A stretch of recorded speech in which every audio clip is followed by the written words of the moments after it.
আসসালামু আলাইকুম রহমতুল্লাহি বরাকাতু। আলহামদুলিল্লাহ আসসালাতু ওয়াসসালামু আলা রাসূলিল্লাহ ওয়া আলা আলিহি ওয়া আসহাবিহি ওয়া মান ওয়ালা, আম্মা বাদ। সুপ্রিয় দর্শক শ্রোতা ভাই বোন, একটি প্রশ্ন আমাদের অনেকেরই, আর তা হলো মহারণা পরিশোধ করা ছাড়া স্ত্রীকে স্পর্শ করা ইসলামী শরিয়াতে জায়েজ আছে কিনা।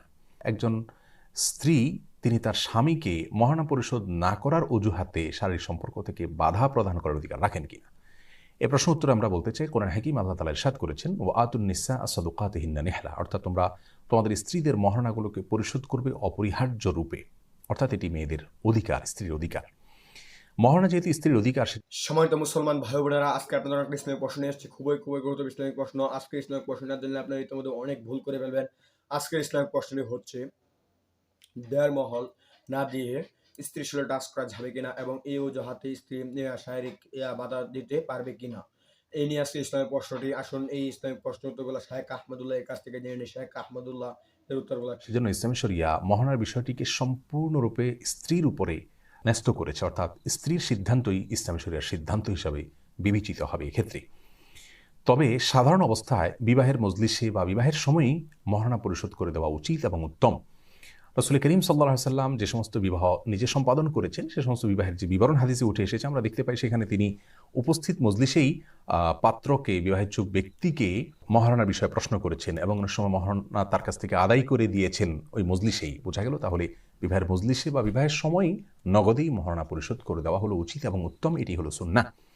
তবে যদি কেউ কিছু মহারণা নগদ তখন পরিশোধ করেন আর বাকিটা পরে করেন, অথবা পরিপূর্ণটা পরে পরিশোধ করতে চান, তাহলে সেক্ষেত্রে সেটি ইসলাম শরিয়া জায়েজ রেখেছে স্ত্রীর সম্মতির ভিত্তিতে। এমনকি স্ত্রী যদি মাফও করে দিতে চান, সেটিও স্ত্রীর জন্য জায়েজ রয়েছে, তিনি মাফ করে দিতে পারেন মহারণা, এবং স্বামী সেটাকে গ্রহণ করতে পারেন। আল্লাহ তাআলা কোরআন কারীমে বলেছেন, ফাইন তিবনা লাকুম আন শাইইম মিনহু নাফসা ফাকুলুহু হানিআম মারিয়া।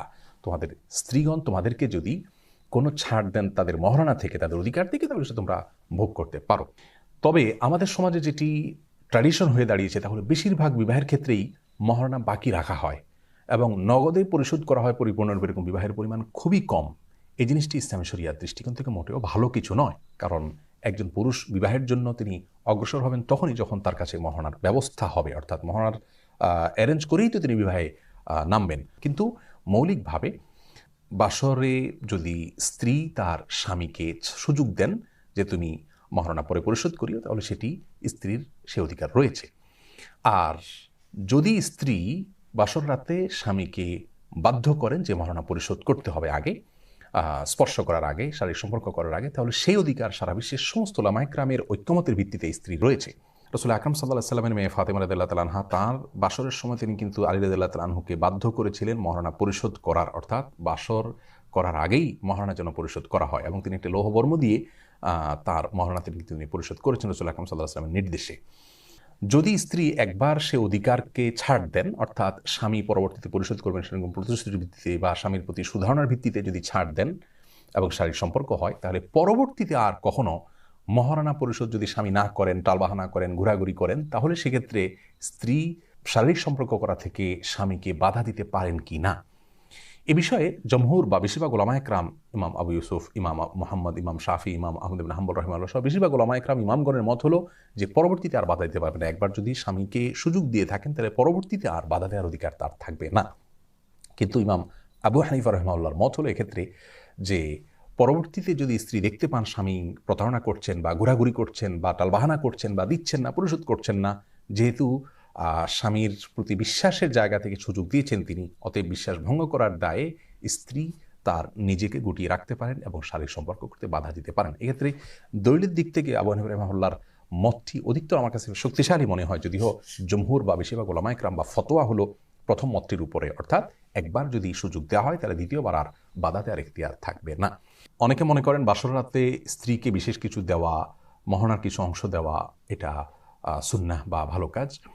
এ বিষয়ে কোরআন হাদিসের বিশেষ কোনো নির্দেশনা নাই, তবে অবশ্যই হাদিয়া দেওয়া ভালো কাজ, হাদিয়াকে খারাপ কাজ বলা যাবে না। প্রথম সাক্ষাতে হাদিয়া দেওয়া ভালো, আর মহারণা যেহেতু প্রথম সাক্ষাতের আগে আগে দেওয়াটা উচিত কাজ, ভালো কাজ, সেজন্য সেটা বাসর রাতে আদায় হতে পারে। তো এখান থেকে বোঝা গেল যে মহারণার বিষয়ে সবারই দায়িত্বশীল ভূমিকা থাকা উচিত এবং এটি যথাযথভাবে পরিশোধ করা উচিত। একান্ত বাধ্য না হলে বাকি রাখা উচিত নয়, আর যদি বাকি রাখা হয় সেটাও পরিশোধ করে দেওয়া উচিত। এবং ফাতেমা রাদিয়াল্লাহু তাআলার যে ভূমিকা, সেখান থেকে বোঝা গেল মেয়েদেরও এটা তাদের অধিকার হিসাবে এটাকে নিছক আবেগের বশে পরিপূর্ণরূপে মাফ করে দেওয়া বা এটাকে পাত্তা না দেওয়া বা এটাকে কোনো গুরুত্ব না দেওয়া, এটা উচিত নয়। বরং এটি তাদের অধিকার। হ্যাঁ, কিছু ছাড় তারা দিতে পারেন, পরিপূর্ণ ছাড় দিতে পারেন, ইসলাম তাদেরকে সে সুযোগ দিয়েছে, কিন্তু এটা বুঝে শুনে হওয়া উচিত।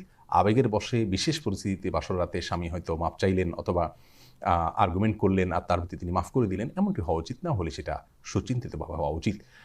অতএব মহারণার বিষয়টি স্ত্রীর অধিকার, সেটি আদায়ে স্বামীদেরও দায়িত্বশীল হতে হবে, স্ত্রীদেরও এক্ষেত্রে দায়িত্বশীল থাকতে হবে।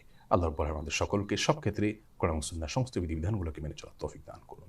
আসসালামু আলাইকুম ওয়া রাহমাতুল্লাহি ওয়া বারাকাতুহু। সম্মানিত দর্শক, আশা করি ফুল ভিডিও দেখলেন এবং ভিডিওটি আপনার কাছে কেমন লেগেছে অবশ্যই আপনার মূল্যবান মতামত কমেন্টে জানাবেন। ধন্যবাদ, দেখা হচ্ছে পরবর্তী নতুন ভিডিওতে। সে পর্যন্ত ভালো থাকেন, সুস্থ থাকেন, সে কামনা করে বিদায় নিলাম। আসসালামু আলাইকুম ওয়া রাহমাতুল্লাহ।